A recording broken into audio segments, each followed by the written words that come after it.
Hey guys, Chris at Rockford Ordnance. I am bringing you a video today. We're going to call this Preparations and Observations. So just wanted to get with you. Hadn't gotten a video out in almost 2 weeks, and it's just because I've been so busy with everything going on with the situation we're all in. And I figured since I had so much going on and so much to think about that you folks may have too, and I thought it might be beneficial to share what I've been doing, the observations of some of the things I've come across while getting ready for this, and just share them with you to hope maybe they spur something or spark something or remind you of something you may have forgotten. And to just keep everybody safe. So here goes. So, what's it been now? A couple weeks? And I think back to the beginning when all this started coming out, how kind of normal things were. My family was down in Florida enjoying a nice vacation. I had stayed home, but they were down there enjoying themselves, and word started to come out that, hey, this thing's, getting serious. And they flew home. I was worried a little bit about them on the plane, being in one place and maybe catching something, but they got back just fine. My one daughter had flown back to college. We had already had the flight set up, so she went back with the plan of just grabbing her car and driving back from college. So they get back, a day or two goes by and my daughter's not coming home. I finally got on the phone and said, get your butt home in the morning, because at that point they were talking about the shelter-in-place stuff. And, thoughts start crossing your mind as to, well, will they shut borders down? Who knows? Your first reaction is, oh my God, this is really going on. And then there's a little fear and all of that. I just wanted her home. So long story short, got her home. Everybody is safe. Everybody is healthy. I hope that this video finds all of you in the same shape. Healthy, safe, and prepared. Prepping's always been a little bit of a hobby of mine. Maybe I shouldn't say hobby, but it is certainly something I espouse to. When I say prep, a lot of people right away want to think, oh, zombie apocalypse, aliens, government takeovers, all this craziness. No, that was never the case. In my world, my thought process, it's always been more a natural disaster type of thing, maybe a tornado, maybe a pandemic, who knows, famine, government unrest, economic disaster. Well, don't you know, we're involved in at least two of those right now. And going back 2 weeks, I never, things always cross your mind, market volatility, this and that. And you think, man, could the bubble burst, this and that. And 2 weeks ago, the news cycle was all about impeachment. And don't you know that ends, and boom, we're right into this coronavirus, right? So, family gets home and it starts hitting the news, and they're talking about the shelter-in-place thing. They don't want to call it shelter-in-place. They want to call it a stay-at-home order, right? So, okay, call it what you want, but I start worrying that, hey, what's going on here? It's, they say, oh, it's dangerous, it's more infectious, this and that. My initial thoughts were, well, it's going after, older people in general. We'll be okay in this. Never in a million years did I think we'd be shutting down economies and all this stuff.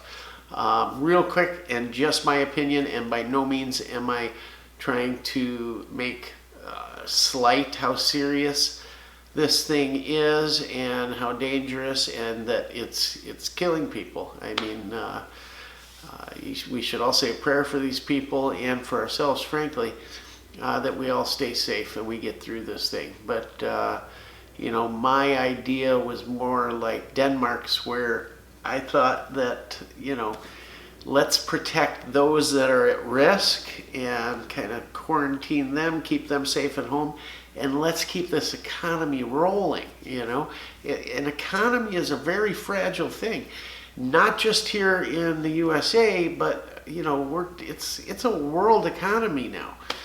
And when you stop the biggest piece of it, it's going to have severe ramifications. So anyways, they announced this, and the first thing is shock. The second thing's maybe a little bit of fear. And, you say, okay, what do we got to do? We got to get ready for this thing. And I've been prepping over the years, although not to the level of things you may see on TV. There's that prepper show and all of that. But I had food, water put away, protection for my family, what the channel's about, firearms and whatnot. So the first thing was, well, let's check on the preps. So check on the food, and yeah, I've got some stuff stored away. If we had to, we'd get through at least a few weeks, right? But it's been stored away for a while, and you don't want to dig into it because things haven't gotten crazy yet. Nothing's, out of hand. There's, I guess, some hoarding going on. Toilet paper, make sure you get some, guys. So you check on it, and we decide we're going to, normally we shop for like a week, and that's about it. So we figure, well, we better do just a big run, stock the pantry, stock the fridge, the freezer, and whatnot. So my wife goes about doing that. Stocks up pretty good. With the shelter-in-place order also came, business shutdowns, who can go to work, who's essential, who's not. Thank God my wife is essential. She's a healthcare worker. My job is essential, so we're all good there. So I'm coming home from work one night, and I decide I'm going to stop at Walmart. I stop in there, and at this point, the initial shock was over. I thought, okay, we'll get some food. This is going to be a couple weeks. We'll get through this. But, play it safe. Let's go see what we can get. So I'm in Wisconsin, a smaller town with a good-sized Walmart. I figure that's a good place to shop. Probably not a ton of people. I walk in, and first thing I go to the back, and I get to the dairy case, and kind of shocked. This is Wisconsin, right? Cheese heads, all of that. There's not a lick of cheese to be found in the store. Plenty of milk, no problem. No yogurt, no cream, no cottage cheese, no nothing. It's gone. There's a limit sign on there, but doesn't give a number. So I thought, well, they must mean, just be nice to your neighbor. Don't, fill your cart with it. Take what you need and be about your business. So I grabbed 2 gallons of milk. Got 6 people at home. Don't think that's out of line. They did have eggs. I grabbed 3 dozen eggs. Go to the meat thing. They had some sandwich meat. I figured my wife had gotten that. I grabbed some sausage, some bacon, some other stuff. Canned goods were pretty much wiped out. I did get a few water. You know how big a water aisle is at Walmart. 5 cases of water in the whole place. Grabbed 1. Again, not, no panic buying, no hoarding. Didn't get any toilet paper. We had some at home, not a big deal. Peanut butter, no peanut butter to be found. All they had was the stuff nobody buys, some offbeat brands and super duper crunchy this and that. I did get one. Clorox wipes, they had those, although maybe only 15, 20 of them. I grabbed 2, threw them in the cart. They had a sign on that, a limit sign, but again, no numbers filled in. So, long story short, I get up to the counter. I got bread, a few other things. Get up to the counter, and she starts ringing me up, and she's got the Clorox. She says, oh, no, you can't have 2 of these. Oh, okay, fine, whatever. Takes that, gets to the eggs. Oh, 3 cartons of eggs. You can't have these. I said, well, you had the signs on there, and it didn't have a number on there. So I've got a large family, 3 dozen eggs. I could do a dozen eggs, 1 breakfast, right? She says, well, you touched them, so we'd have to throw them out, so I might as well just sell them to you. Okay, didn't say nothing about the milk. That was all good. I get out of there. I head home. I only got 1 vice left, guys, and that's smoking. So I grabbed a couple cartons of cigarettes, filled the car with gas, got home. So this is like day 2 or so, and the initial shock and maybe a little bit of fears is gone, and I had kind of just mellowed out and checking out what we're gonna do, like I said. But walking into that Walmart and seeing the shelves wiped out like that and all kind of hit home a little bit. You think, okay, well, there's still food, the supply chain's still running, it's gonna be fine, but it's a bit shocking, right? So you go from here to, oops, maybe, the worry is going up a little bit, get up the next morning, head to work, and the next thing I'm thinking about is protection. I pass Fleet Farm every day. Wisconsin, we're famous for Fleet Farms. I stop in there to see their huge gun selection. They have a huge counter, probably 800 guns in there, plus rifles, shotguns, all that on the back. Tons of ammo. Y'all might know, ammo's been plentiful. It's been cheap. Ordered online in the store. It's not an issue, right?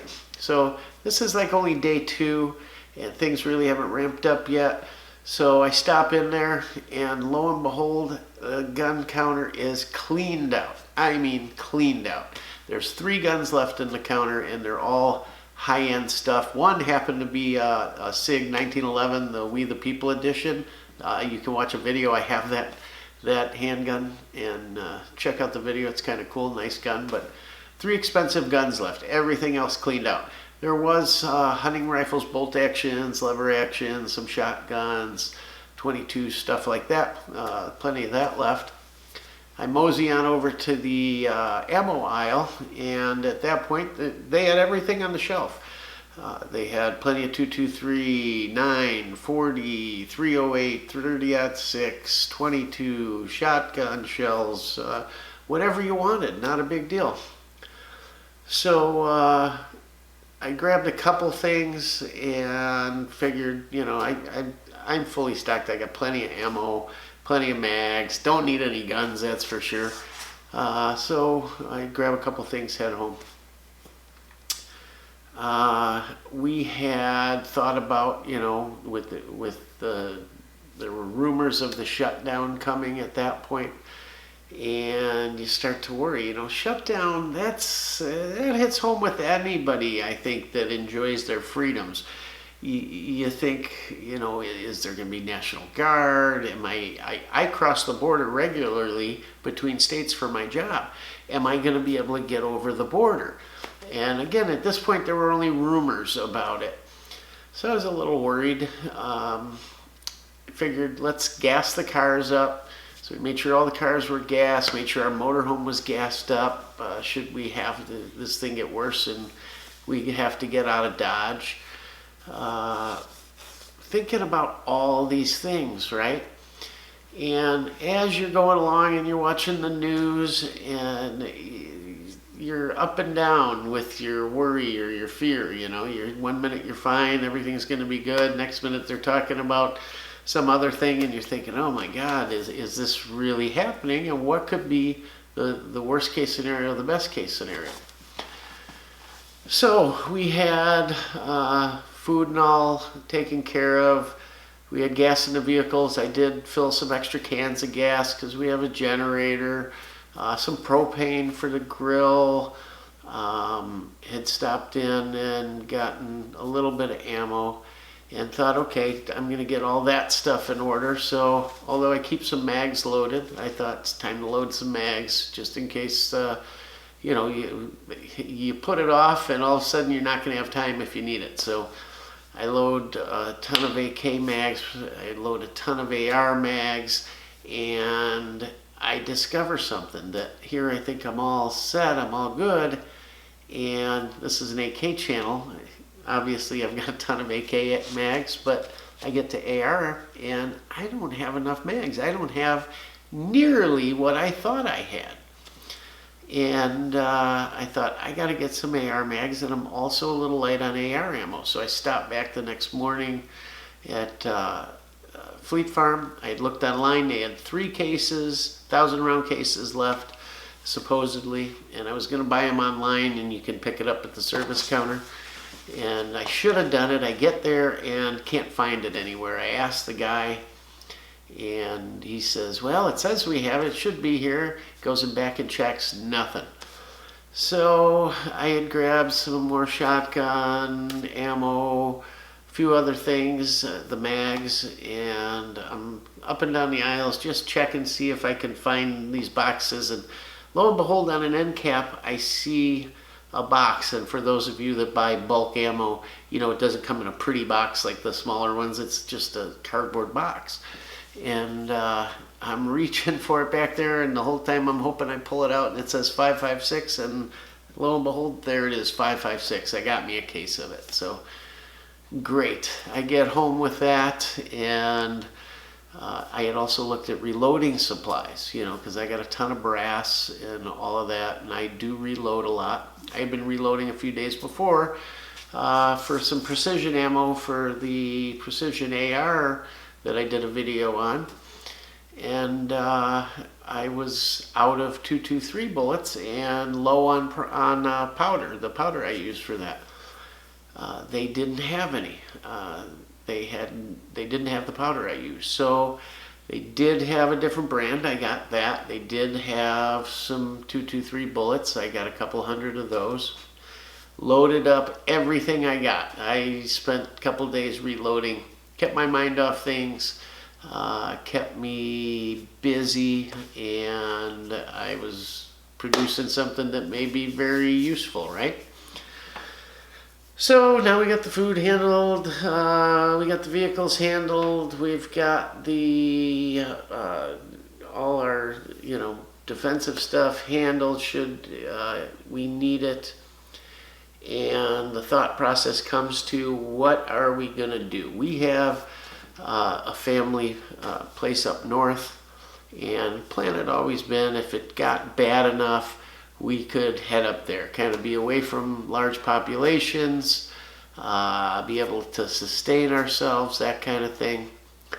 And that had kind of always been the plan. But then you start thinking, well, wait a minute, my wife's working, I'm still working. You're not just going to walk away from your job. I was always taught and heard that, you know, you always want to be a step ahead of a situation like this should something take a left-hand turn on you. So when your gut starts telling you, hey, it might be time to get out of Dodge, you should listen to it and act sooner than later. So here I'm thinking, man, maybe we should just go. You know, who knows how this is going to be? What's the worst case scenario? The thing blows over in a week or two. We come home and we had some family time together, and that's that. But everybody's safe. But like I said, the jobs, and then you start. You know, you want to be rational about this, right? So here's a little tip I think that was really good for us in this situation. We had a family meeting. Now, if you have younger kids, you probably don't want to involve them. You don't want to, you know, bring any more fear out than you have to the kids. You need to be that rock, that strong person. You need to be mom, dad, and if you got little kids, keep that between yourselves. Make some plans. Keep the kids happy, show that strong exterior to them, and they'll have nothing to fear. But I have older kids, and frankly, I like to think raised right, and they're very thoughtful, they're very rational, they're very intelligent, and we had, and in some cases, more rational than mom and dad, right? I will say my wife's probably a little bit more even keel than I am. We balance each other out. Again, my prime focus is always, that's my job in life, to take care of my wife and take care of my children. That's my job, to be the protector, right? Keep everybody safe. So I'm going to do that to the best of my ability. And while my wife is the same, she's mom, she's the protector, she balances things out a little bit. So it works well. So we have a family meeting and we agree we're working. Jobs are important in this, right? You got to keep the money coming in. And while yes, it's safe, you're away from larger populations, you start weighing healthcare and you say, well, it's a very small town, very small health system. We have connections to the health system here through my wife, and we're probably better off here as far as that goes. And we're also in farm country. We've got great neighbors, great friends, great social network. And frankly, being in farm country, anything we would need as far as sustenance is available.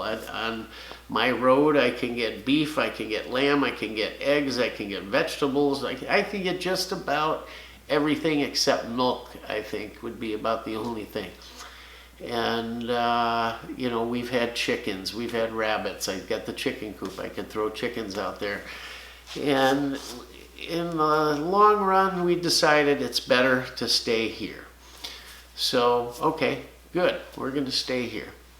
So life kind of continues on the next few days, and the president starts talking about, hey, maybe we should start opening this economy up. And I think I started to tell you before that, that's kind of been my thought. This thing, so they say, tends to be more lethal toward, older folks or compromised, people with compromised immune systems, that type of thing. Well, why not do like Denmark and isolate those people, keep them safe, get them what they need, and let the rest of the people continue to work and continue to keep this economic ball rolling. Let's face it, this is a huge economy, the largest part of the world economy, and it is a world economy. We're all intertwined. Shut it down for a couple weeks is bad enough. Go longer than a couple weeks? Guys, you might go over the edge and you just don't jumpstart this thing again, You've got people being laid off by the millions. I've had to furlough people at my business, and it's not fun. Yes, there's some programs out there, I'm sure every employer like myself out there wants to bring their people right back, but things happen. The longer this thing goes, it gets pretty scary. You stop people from working and that money's not flowing, and it just slowly starts to, insidiously stop everything. And it's something we definitely need to think about here. Like they say, is the cure better than the disease? You want to keep everybody safe. You want to minimize any deaths. You don't want anybody or anyone's family to be hurt by this. But my Lord, in the end, this can affect just not, a small percentage of the population, but all of the population. So, you start worrying again and you think, where is this going? And then round 2 kicks in. You think, okay, we've kind of slacked off a little bit for a week now. Things got a little bit back to normal. And I think, well, we need to keep going with this. This now could go. Now they've announced closures for another month, right? So we better keep going. So while we're not going crazy with preps, we're not hoarding, we are just keeping stockpiled what we have and using that. And I guess the goal is, keep 90 days on hand, that kind of thing. Keep the money coming in, keep safe. We are out in the workplace because we're essential, so we are doing everything that they recommend. I wear gloves all day long. I'm spraying the gloves down with alcohol, actually, and changing them often and washing hands, and we're spraying down handles at work and doors and all these things. We're practicing social distancing. Now, let's face it, I'm not as young as I once was. I do smoke, so I worry a little bit about it. I don't worry as much about the disease as I do the ramifications of the disease, meaning the economy. And I think the longer it goes, the more dire straits we're going to be in. We need to get this thing going, and I hope with the good news of some of these drugs working and whatnot, that it expedites this a little bit. But I thought I'd just kind of tell you how the last 2 weeks have went, what I've done, what I've discovered. Check your preps, guys. It's not too early to start being prepared. Hopefully you were prepared long ago, but like me, I thought I was ready, and I look, and here I'm low on AR mags, and the food needs to be updated a little bit, and just things you don't think about. And it can be a big outlay of money. I made sure all the cars are gassed and the motorhome's gassed. Well, gas up 5 cars in a big old motorhome, and that's a chunk of change, even with gas prices as low as they are. I mean, that's $500-600 right there. And add in that extra food and all of that. Now, I will say, when it comes to food, just a little tip that I find useful: make sure that whatever you're putting away or stocking up on, make sure it's stuff you like. Make sure it's stuff you eat on a regular basis. Don't buy anything that you don't normally eat, because guess what? You're not gonna eat it. If you don't like Spam, don't buy it just because it comes in a can. You're not going to eat it. I personally, I like it. I don't mind it. The rest of the family, other than my son, wouldn't touch it if their life depended on it. But by the same token, my wife wouldn't eat a canned vegetable. But I figured, in the long run, you may not be able to get fresh vegetables, so I got some. But long story short, if this all blows by, and we all pray to God it does, hey, you eat the food, it doesn't go to waste, you burn the gas that's in your car, and I got mags preloaded to go to the range, right? Nobody's saying this is the end of the world by any stretch, but you need to be ready. I kind of felt that there'd be that second bottom, kind of, and with them closing it another month here, it really feels like that. And of course, we're closing in on the next 2 weeks, where you're probably going to see the disease peak and hopefully level off. Then the big concern, once we get past this disease issue, is the economy. And to me, that is much more dire a situation than this virus. A few other things I noticed during this, like I said, it's just observations, and hopefully you guys glean a little bit out of this. Driving to work one day, and I see these trucks coming, and more than usual, of course. They're trying to restock shelves because these people freaked out with their toilet paper and their hoarding and all that. And I thought, man, these are the guys that need to be thanked. These are the guys, they're running nonstop to keep these shelves filled, keep all of us eating and keeping our cars going and all that good stuff. And I thought, wow, just look at these guys go. And the same goes for healthcare workers and all of you essential folks that are out there doing your job every day to keep at least part of this economy going. And the same goes for you folks sitting at home. Take care of your families. Spend time with your families. We don't get enough. I hope a lot of good comes out of this in the end, and that's what we have to look at. Cherish those moments, guys. I had one of these jobs where I never got enough time. It flew by. It always seemed like, well, I got the weekend and I'll spend time. And just pay attention to what's going on now. Enjoy your children and burn every one of those memories into your memory banks, because you forget. I try and think back, about when the kids were little and stuff, and some of it's just not there, and I wish it was. I really do. I cherish the time I have with them now. They're great young men and young women, and just truly magnificent to hang out with. Enjoy your neighbors. Make sure your neighbors are doing well. Some of the older folks, check on them. If they need anything, help them out.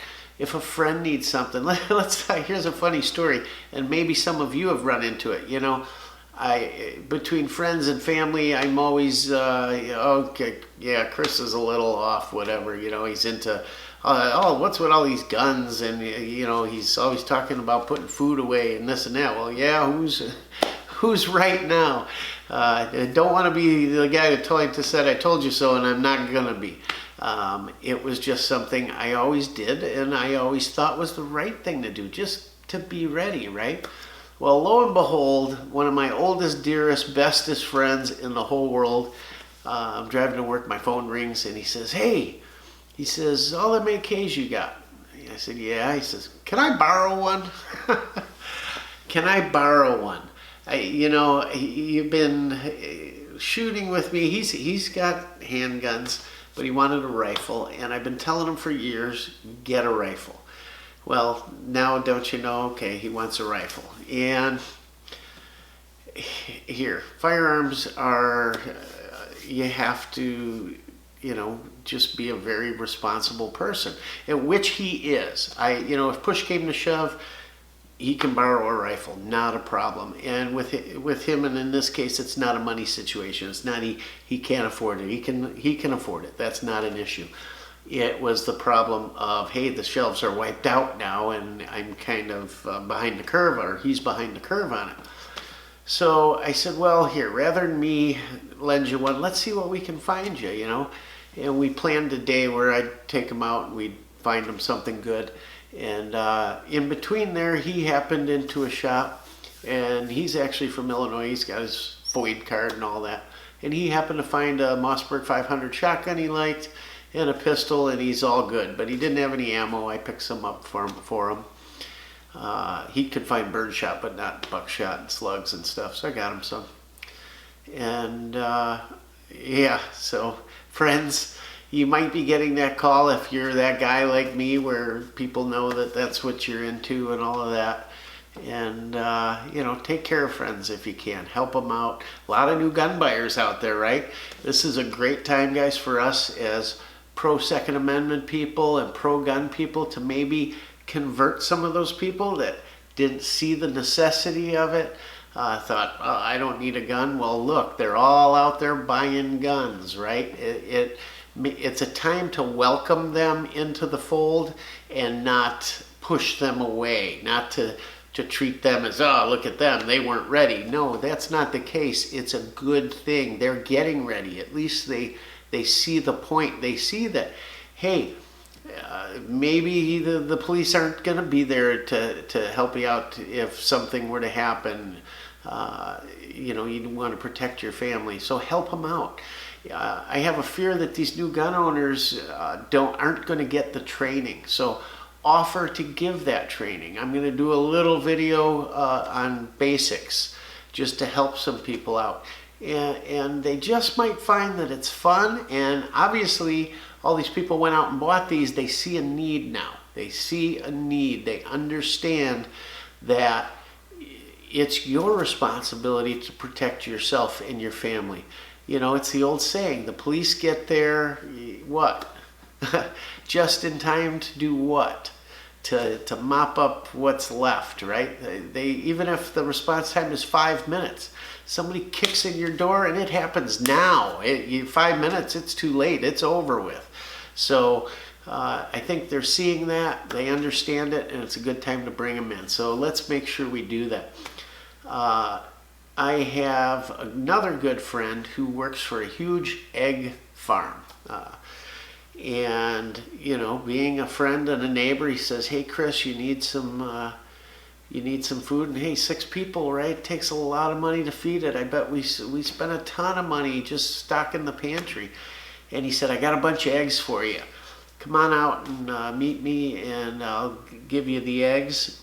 And then he calls and he says, hey, another friend of mine, he had all this stuff he got from an estate sale, and he was going to toss it. He didn't know what to do with it, and then he remembered you. So I go out there, and he's got these 4 huge tubs, 2 tables covered with stuff. It's all reloading gear. Maybe I'll show you a little bit of it if you can see here. Here's the best part. Look at all these dies. I got 45 ACP, I already had those dies, but 30-06, you saw the Grand video, I want to start reloading for that. I got 30-06 dies. Full length dies, a trimmer die, and a neck sizer die, and then we got 280 Roberts. I don't know that I'll be reloading any 280 Roberts, but there's also tons and tons of brand new brass still in the box. Looks like from the 70s, but brand new. Boxes and boxes of primers, boxes and boxes of bullets. Just the bullets, not, you know, ready to be made into shells. Here's a bunch of 38 wad cutters, 138 caliber, another 138 caliber. It was kind of like opening a time capsule. The guy that owned this passed away. Looks like most of it was from the 70s, and it was really neat. I opened it up. Here's an old box of Hoppy's gun cleaning stuff, and another one, I forget what brand this is, but the old boxes are kind of cool. A lot of old shotgun shells, some old AAA, some really old Federals, and some old, look at this box, J.C. Higgins paper shells. Just kind of cool. Still perfectly good, right? What else was in there? The guy was reloading 30-06 and M1 Garand clips. Hey, comes in great, comes in handy. There's so much here, guys. Look at this. Reloading equipment. Brand new in the box, never used. This is a powder measure made by O-House. Never heard of them. But I opened it up. It's brand new. It's really high quality, and the adjustments are really fine. You can do some nice stuff with that. Also, a brand new O-House 505 scale. This was kind of interesting. It's a tripod, all metal. When you pull it out, the legs are brass. I don't know if this is just old style, old school for a camera or what, but really thin legs, and the thing is they don't lock. You can bring them all the way out. I guess you tighten them down here, but I don't know if this was something for shooting or if this was for a camera, but it just happened to be in there. Boxes and boxes of AA wads and targets, and targets, even used targets with his dope written on them. Found some old advertisements for some Browning automatics, the manuals and all. That's kind of cool. Some old patches, and this is a primer tray off of RCBS Rock Chucker Press, and there was even an AK mag in there, and holsters, and got just on and on and on. It's the stuff. I mean, I'll use most of it, and anything I don't use, I'll pass on to another friend. But hey, what a good timing on that, right? If I need to reload some more, I can get a whole bunch of bullets made up with the shortage going on. God, shooting that CZ Scorpion lately, I wish I hadn't burned through all that 9, because I didn't have a ton of 9 stored up. Well, I found a good sale and got 1,000 rounds coming. Then I stopped back at Farm and Fleet the other day, and wouldn't you know, it's like 8 at night and they're putting stuff on the shelf and it's empty except this big stack of 9, and they were $19.95 for 100 rounds of Remington. So I picked up, there was no limit either. I could have bought the whole damn place out. I didn't. Get what you need, guys. Don't be hoarding. Everybody needs the stuff to go around. I bought 500 rounds. That's, you know, I thought about doing 1,000, but hey, I'll have 1,500 rounds of that on hand, and that's more than enough. Still going to look for some reloading stuff. Still going to keep the food rolling in, right? With this second round and it peaking in 2 weeks, and then worrying about the economy, I'm going to keep the food rolling in. We're not going to hoard anything. We're just going to keep it stocked to that level as we use it. So we've got 90 days there. The motorhome's ready if we had to bug out, if things got really bad. I just hope people keep their senses, get through this thing, take care of each other, and be safe. Keep yourself safe. Your health and your family and your friends are number one. I thank my buddy Jake. Jake, you've seen him in the videos, and his buddy Roy, who we shoot with too. That's who got me all this reloading stuff, and I thank them. They thought about me, and that's the best thing you can ever hope for, is that friends think about you during these hard times when you're thinking about yourself, you know. You know what he asked me? I said, what do I owe you for all this? I got to give you something. He said, load me up a box of 45 Long Colt. I said, done. So that's what I got. I got the eggs out of it, and I'm sure something I do will come in handy for them. Jake needed some 308 rounds, so I'll get him some of those.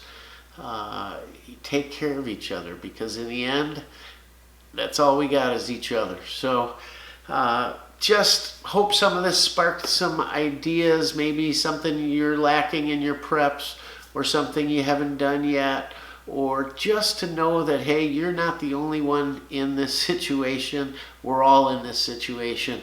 And when you hear somebody else tell you about their experiences during these last 2 weeks, maybe it says, hey, I'm not the only one out there going through this. So hope it helped, guys.